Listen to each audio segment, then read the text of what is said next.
All right. Thanks for joining us, everyone. Got Head Coach Dave Van Horn here. The Hogs begin practice January 12th, Monday. So we'll kick that off right now. Hutch, you want to get going? Yeah, sure. Hey, coach. Good to see you. You too, Uh, man. I was curious. I know you don't start practice until Monday, but has there been anybody that's maybe stood out to you in terms of progress they've made since the end of fall ball over the break or anything like that?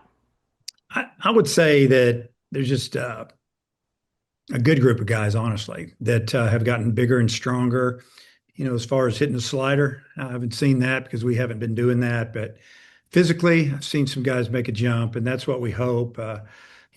Whether it's putting on 10 pounds or just gaining strength or jumping ability, because that always shows athleticism. So, our strength and conditioning program with Hunter Bell is about as good as it gets from what I've seen. It's such a combination of power and strength and versatility and speed. He just does a tremendous job. We see guys get better. I was curious if you had any injury update on your team. I'd heard something about Brenton Clark. Could you give an update on him or any other injuries y'all are dealing with? Yeah, Brenton hurt his shoulder. We're not sure when or how. I know it bothered him a little bit in the summer. It's his throwing arm. And, I think he came in here and aggravated it. Could have been through throwing. It could have been swinging the bat, probably all of above, and was going to try to get through it. But it kind of got to the point where he couldn't really recover without surgery. We just said, hey, let's get it fixed, and then just get ready for next year. Unfortunately, I mean, this was a guy that led our team in on base percentage in the fall, taking walks. You know, just did a tremendous job. Had a great summer out there in California. They loved him. And disappointed for him really because this is redshirt year now, an injury. But now what he gets to look forward to is just getting healthy and getting ready for the 27 season. You mentioned he was a guy that was potentially going to be a starter for you out there in the outfield. Who do you look at as needing to step up and be able to be out there, with him out? Well, Ruiz needs to be a guy that needs to come in and do what we know, excuse me, do what we know he can do, which is swing the bat, get on base, steal bases. Um, Had an okay fall, but I see that from a lot of guys that transfer in. There's a lot going on there. They're a little nervous. You're dealing with your transfer, and sometimes it bothers you a little bit. Maybe there's some guilt in there. But we saw some good days from Damian, but it's time for him to get after and do what we thought, whether he hits leadoff or nine hole. I mean, Christian Turner, true freshman, fastest kid on the team, incredible athlete, can hit the ball a long way, can also run him down. I mean, there's another left-handed bat. Uh, I think it just opens up a little more playing time for him. So we'll be fine. Matt Barron, go ahead. Yeah, hey Dave, hope you had a good holiday season. Last year you guys had, 3 to 4 traditional starters. Do you see yourself having that again, and how do you plan on managing this pitching staff this year? Yeah, we lost all our starters. Once we put Gackle in the bullpen, so really, guys are stepping up. It's time to go. Gackle being one of them. Hopefully, Hunter Dietz and Fisher and Gibbler and I mean, I don't know, McGuire. There's guys that can start. So uh, older guys, been around, been in some tough situations. A lot of these guys I'm talking about have pitched out of the pen, come in with games on the line, started a little bit. In Deet's case, he's been injured, recovered, gotten better and better, had a good summer, had a really good fall. And it's his time. That's the way it is at this level. Sometimes you just have to wait your time, whether it's because you have some guys in front of you that are having really good years that have been there and done it, or maybe you're recovering from an injury like Dietz. I think Dietz, if he would have been healthy walking in the door, he'd have been a big time pitcher as a freshman and a sophomore. But, that wasn't in the cards for him. And now he's healthy, confident, and, we'll have some options there. Which players come to mind that you'll be continuing to test maybe in a new position or maybe a new role in this month before the season starts? Well, there's always, the shortstop position. I mean, you lose a first team all SEC type player, Golden Spikes winner. You don't replace that guy. Wouldn't want to put that on anybody, but we've got a couple guys battling it out at short. One's a freshman, one's a junior. Made the comment yesterday. I don't think since I've been at Arkansas, that I've started a freshman at shortstop. I can't remember. I may be wrong. I know we had a redshirt freshman play a lot or start some, but in the case of Carson Brumbaugh, I mean, he's battling there.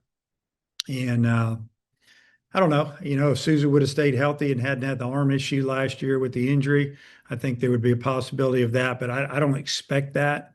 But that position it's still evolving, I guess, going to be earned.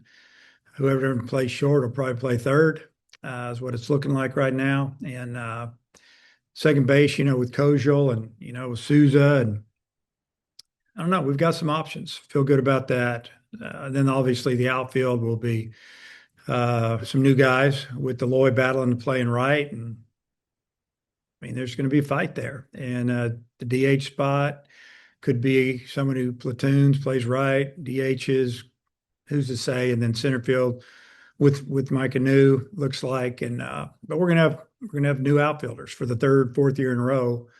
And we've been okay with it. It's worked out for us. And then, with practices starting up on Monday, I mean, how often is the end of last season brought up with respect to starting a new one?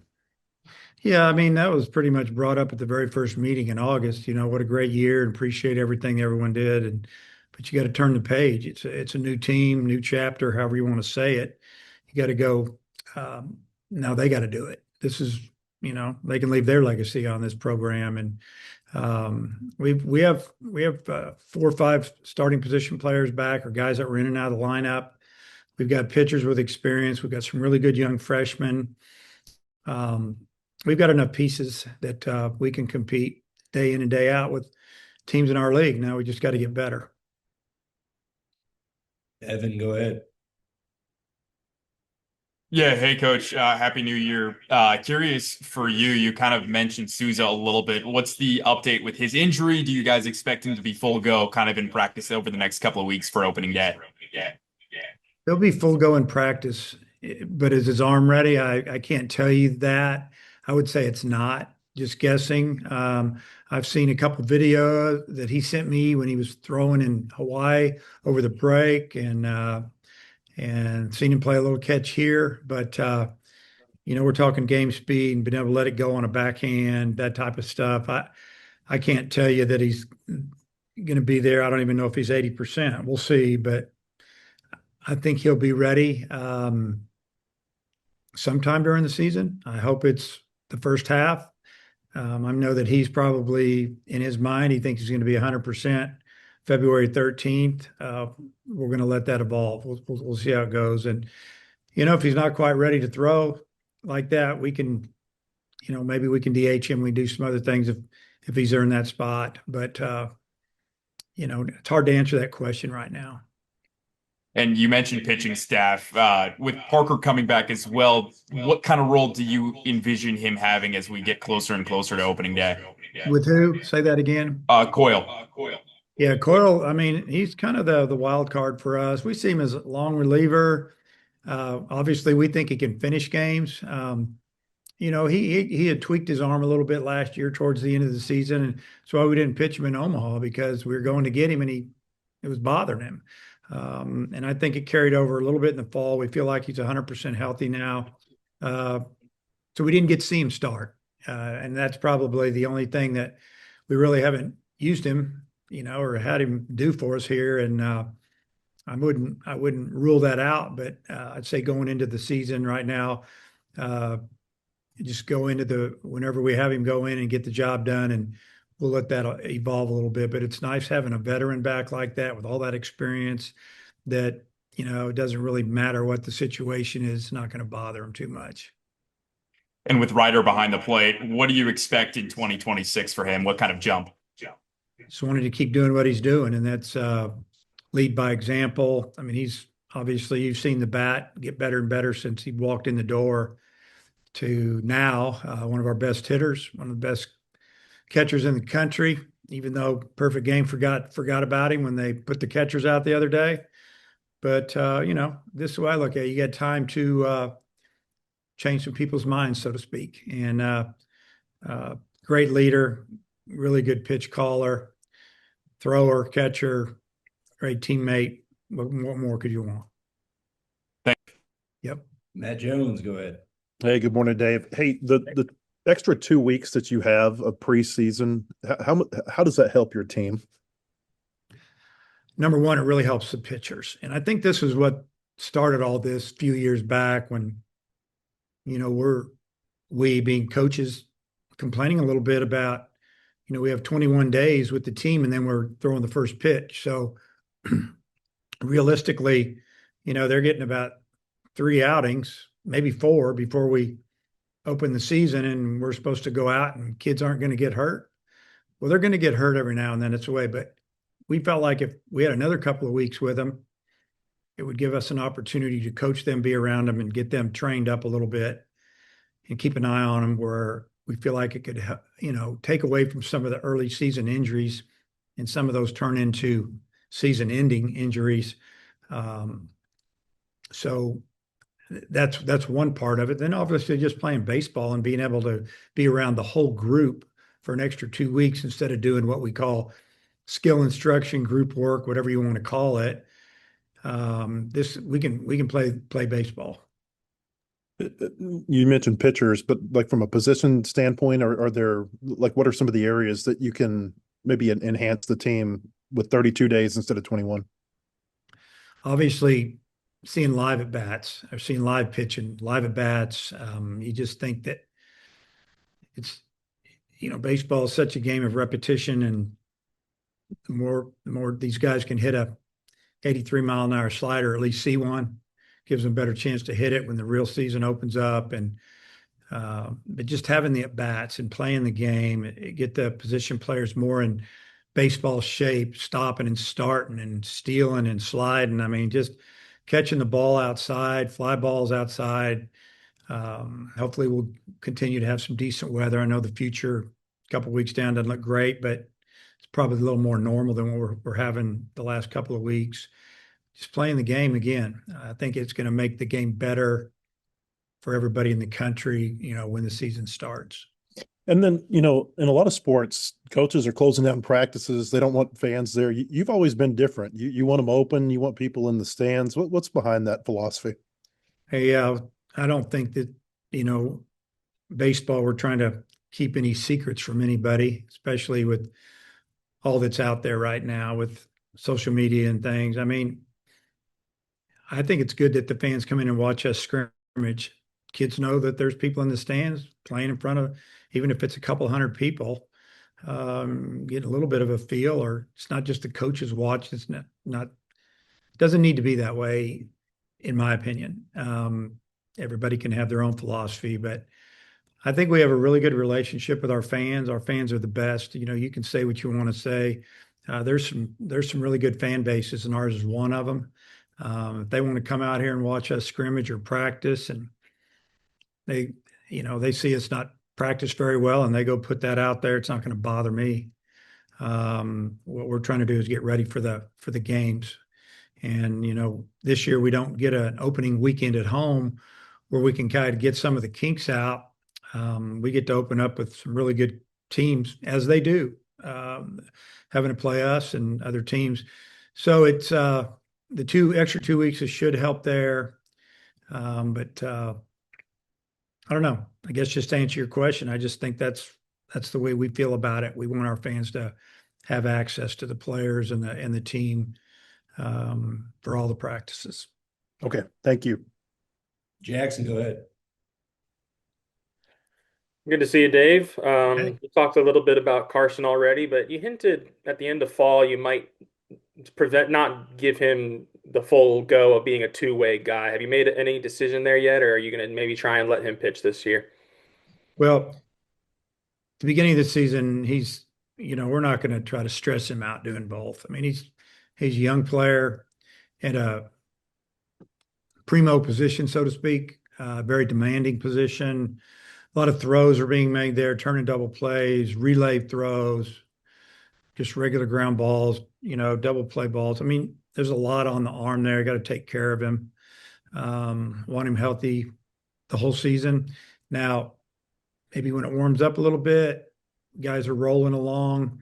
If we feel like that he might be able to help us finish a game or pitch an inning or get an out here or there, because he obviously has the talent to do that. And if he wants to do that, because he has to feel good about it too for it to work. Then we might look at that. Then you're talking about a guy like Cornelison, who's also a two-way guy. He's definitely pitching right out of the blocks. He looked great in his, at the end of the year. He's been throwing the ball in his bullpens around here with some of our kids when they're just here working out. We've heard good things, and I think he's made a jump with the velocity, and he showed that against, I think, DBU on that Saturday, or maybe it was Little Rock. I don't remember, but it was really, really impressive. So, he's definitely going to be a two-way guy. But with Carson, I feel like, with that more of an opportunity to start right out of the chute, we're just going to take it easy with him as far as pitching. Do you think, is it safe to say, like, if Kuhio can play right field, that just kind of unlocks and, lets you slide another guy to DH and everything? I mean, how big of a development would that be if he can, play in the outfield, even if it's not every day, at least be a platoon guy out there? Yeah, well, he can play out there. He's good enough to play out there. He's made a big jump, and unfortunately, he had some mono at the end of summer. He came in, and then he got sick, and and honestly, now he's getting over the flu. I mean, the poor kid's been punched 3 or 4 times since the season ended last year, and hopefully he's done with all that stuff, and we can get him healthy.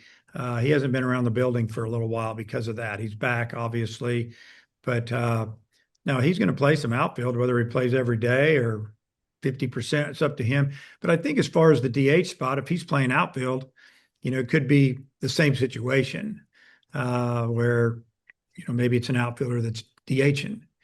So time will tell whoever gets that spot. Like I said, if Sousa's not ready to throw yet, maybe he starts the season at DH. But then again, he's got to go swing the bat. And he hadn't swung it all fall due to the injury. It might take a little bit of time there, but us, we're going to play the guys that deserve to play, and they know if they deserve to play. And yeah, we'll just let that evolve. Last year, right from the jump, you really praised the mental makeup of the team. Are there similarities? I know there's a good amount of returnees, but even with the new guys, similarities or ways that you can already sense maybe this team's a little different? I think a little bit of last year's team carried over into this team's personality. As far as the closeness of the team, it's really good to see when you get a lot of new freshmen in and a few transfer kids, and they just blend in with your team. And just kind of the way we run it around here, I think they appreciate it. And we treat our kids with a lot of respect, and they got to earn that through hard work and dedication and the way they act away from the field. But at the same time, we kind of got to earn their respect as well, by working with them and backing up what we've told them when we recruit them. And I think the returning players talk to the new guys about that and say, yeah, that's the way it is. And I don't know, we just we have a good feeling about the way the team feels about each other from what we've seen so far. Now, that usually develops during the season, and you see teams getting closer and closer when you start winning those tight games, and other guys that maybe aren't your superstar type players are helping the team win. And you see those, guys that play every day pulling for the other guys, and you can just see the camaraderie get better and better. And that's when the team really starts to bond. So you kind of got to get out there in the trenches to do that a little bit. So, but I feel really good right now where we're at as a team and how they feel about each other. And hopefully it continues to get better. Last one from me. What kind of roles do you envision for DeCremmer and Kircher? Right now, from what I saw in the fall, both going to pitch, and they're just going to, guys that we feel like we can bring in at least the beginning of the season and their role could evolve where they can come in some really tight spots and get through it. They both have really good arms, good stuff, some good, some better than others. So when you're talking about secondary stuff, electric fastball, a little bit of an attitude that you like to see out there. And, everybody wants to start. And I don't want to say anybody can't start because it evolves, I mean, I think about McIntyre and his career here is amazing. Goes from not getting to pitch at all. We give him the ball on a Tuesday night because we're having trouble on Tuesday nights. And, you look down the road 2 months later, he's starting in a super regional at North Carolina. And so it's like anything else. If you get the ball, go show what you can do. And we all see it. And we're trying to win. So if you're our best option, we're going with it. Kevin, go ahead. Hey, Coach, good to see you. Thank you. Couple of things. This is the schedule going to be kind of like it was in the fall with the half scrimmages, things like that, considering the roster size? So what we're going to do is, example, this coming weekend, not this weekend, the next weekend, when we open on Friday, we'll scrimmage about 7 innings, and we'll scrimmage again on Saturday. We're just going to play a little longer games. The first maybe weekend or 2 weekends, probably the first 2, we're going to go 2 scrimmages instead of 3. And then we start getting the pitch counts up there a little bit. Then we'll push some guys to the 3rd day. And I just tried to ramp up more guys than normal. And what we mean by that is instead of trying to get maybe 4 guys to the point where they could throw like 60, 70 pitches if they were a starter opening weekend, maybe we can get 7 or 8 guys. Really, when you look at our first weekend, we're playing 4 days in a row. And I think most of we're staying and playing another game on Monday, I think against Tarleton State, I think at 2:00 in Arlington. So we're going to go 4 days in a row. So we're figuring we need to get 8 guys built up pretty good. And, whether, guys are going to come in second, maybe they can go long and in those 4 games. So that's kind of our plan. And then week 3 and 4, we'll maybe stretch that to 3 scrimmages. Good deal. You mentioned Carson at shortstop. Is TJ Pompey the other one? Okay. And Still Eats came on at the end of the last year. Is he still projected progressing towards the back end in the closer role? Steel Eaves has been really good. And all he does is work as hard as anybody that we have or harder. And he got some attitude. When we got him, he was fastball, I don't know, 90, 92 with some sink. You never know exactly what you're getting as far as the personality or makeup.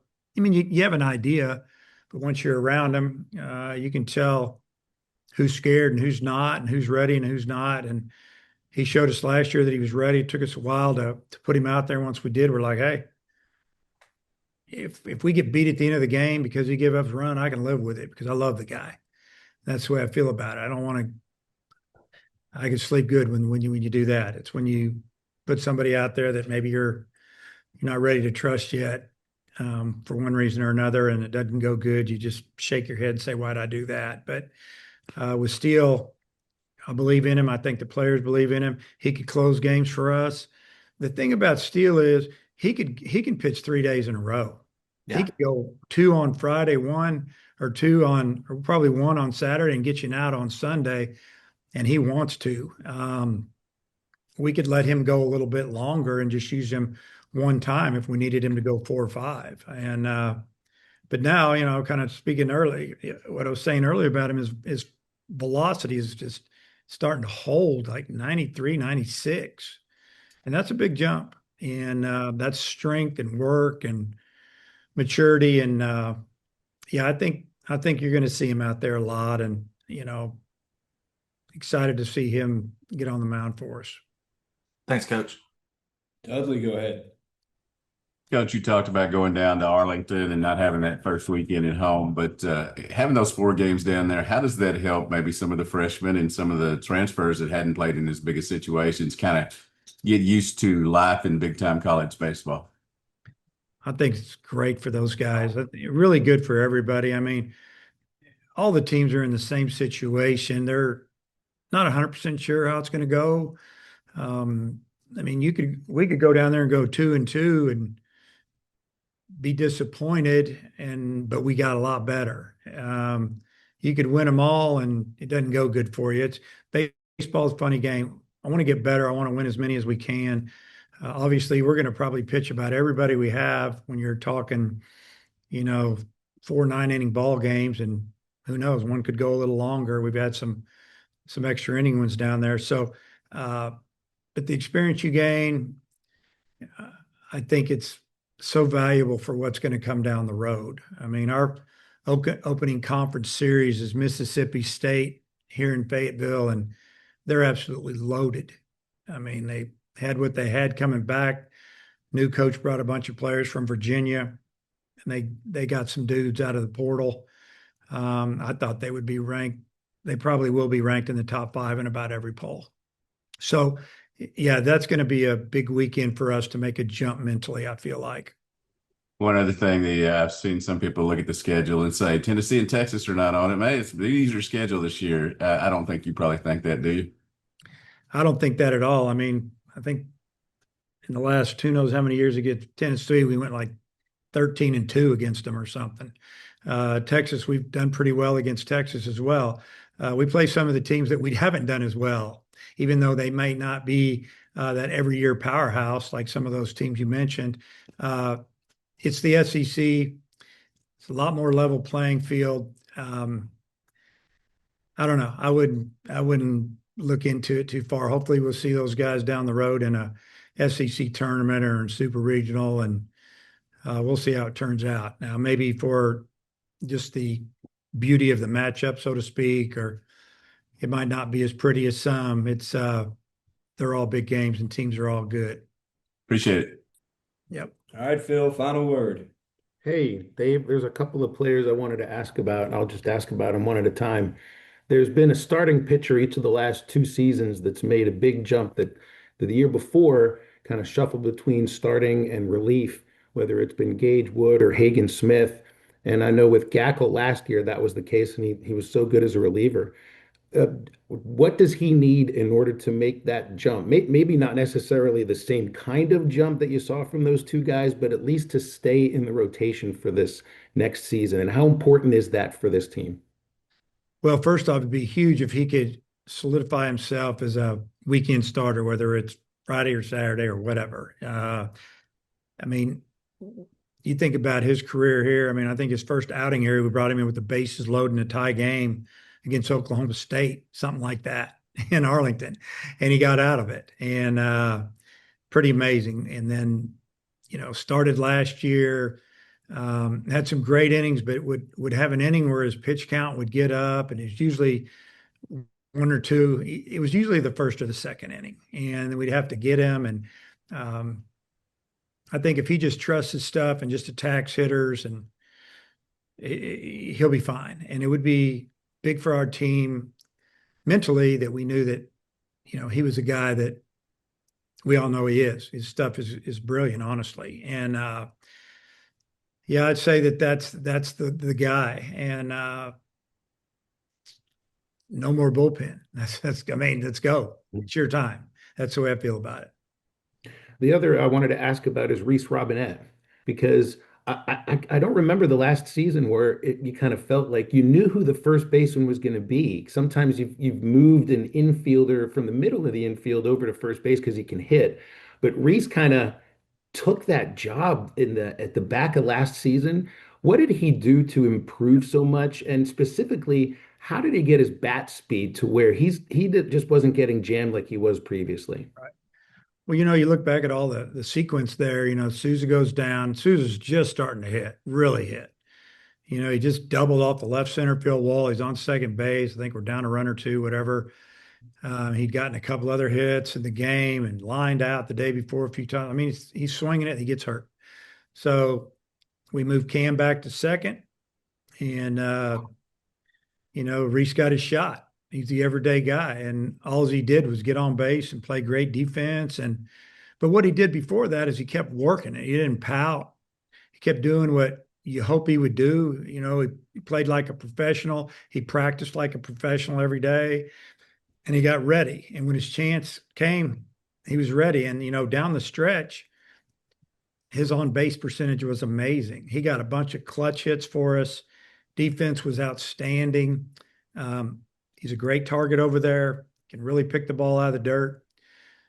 And I think he gained a lot of confidence. But, to answer your question about the bat speed, I think maybe with just more playing time and confidence and the way he worked, I think it all came together and he deserved what he got. And now this year comes in here, he's the guy to beat out at first, and nobody did it. He's our starting first baseman. I think that's such a good feeling for him.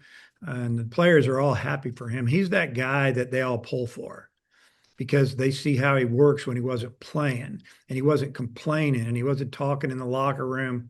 And I'm happy for him. I want him to have a great season, whether he hits 15 home runs or he hits 5. Just be a good defender and hit for an average, drive in some runs. And that's what he did for us that last 25% of the season. There is one last thing I wanted to ask about, and it's just about the state of college baseball. And there's so many conversations about the other sports in college, and it seems, like the sports world is about to blow up. Everything's wrong with college football. We can point to things about college basketball too. I don't know if I hear that kind of sentiment about college baseball. It feels more like this is a golden age for the sport, even with the shrinking of rosters and the transient rosters and all of that. Is that fair to say? College baseball does feel like it's in just a really good place, even comparatively to some of the other sports. Well, I would say this.